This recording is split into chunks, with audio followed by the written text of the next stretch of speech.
10.8 billion dollars के space project James Webb telescope JWT की शानदार कामयाबी के बाद डार्क एनर्जी और डार्क मैटर के राजों से पर्दा उठाने, एक्सोप्लैनेट्स की तलाश और तस्वीर बनाने के साथ साथ इंफ्रारेड एस्ट्रोफिजिक्स के बारे में नई दरियाफ्तें करने के लिए एलन मस्क की कंपनी स्पेस एक्स और नासा के दरमियान $255 मिलियन का मुआहदा तय हुआ, जिसके तहत साल 2027 में स्पेस एक्स हबल टेलीस्कोप के साइज के बराबर लेकिन हबल से 100 गुना ज्यादा ताकतवर नांसी ग्रेस रोमन स्पेस टेलीस्कोप को खला में भेजेगा। नासा के ऑफिशियल्स ने एक प्रेस रिलीज की जिसमें उन्होंने कहा कि अक्टूबर 2027 में स्पेस एक्स फ्लोरिडा में नासा के कैनेडी स्पेस सेंटर से फाल्कन हैवी रॉकेट पर 2.4 डायामीटर वाली रोमन स्पेस टेलीस्कोप को लॉन्च करेगा। इस टेलीस्कोप का पहला नाम Roman Space Telescope Wide Field Infrared Survey Telescope WFIRST है, लेकिन इसका एक और नाम Joint Dark Energy Mission JDM भी है। ये टेलीस्कोप दुनिया के मोस्ट डिमांडिंग क्वेश्चन खुदा की मौजूदगी है या नहीं का जवाब तलाश करके हम तक पहुंचाएगा।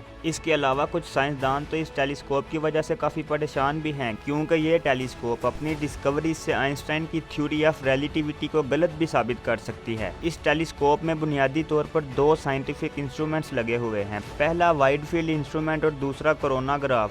Wide field instrument Hubble telescope से 100 गुना ज़्यादा पावरफुल है, यानी जहां इस इमेज को बनाने में हबल को 3 साल लगे, वहीं ये टेलीस्कोप इस इमेज को सिर्फ 90 मिनट्स में बना सकती है। और इसी इंस्ट्रूमेंट की मदद से हम 13 बिलियन साल दूर से आती हुई रोशनी को भी डिटेक्ट कर सकेंगे। बस इसी तरह क्या इस कायनात का कोई क्रिएटर है या नहीं, शायद इस सवाल का जवाब भी हम मालूम कर सकें। बिग बैंग हुआ था या नहीं, डार्क एनर्जी और डार्क मैटर के अभी तक छुपे हुए तमाम राजों से पर्दा उठ जाएगा। ये टेलीस्कोप ऐसी डिस्कवरीज करेगी जिनसे हमारी साइंस बिल्कुल सही साबित होगी या फिर मुकम्मल तौर पर गलत साबित हो जाएगी। जबकि रोमन स्पेस टेलीस्कोप का दूसरा इंस्ट्रूमेंट कोरोनाग्राफ एक्सोप्लैनेट्स की मौजूदगी और उनके एटमॉस्फेयर को स्टडी करके वहाँ पर जिंदगी की मौजूदगी के बारे में पता करके हमें बताएगा। इस तरह हम ये भी मालूम कर लेंगे कि दूसरे प्लैनेट्स पर भी कोई महलूक आबाद है या नहीं।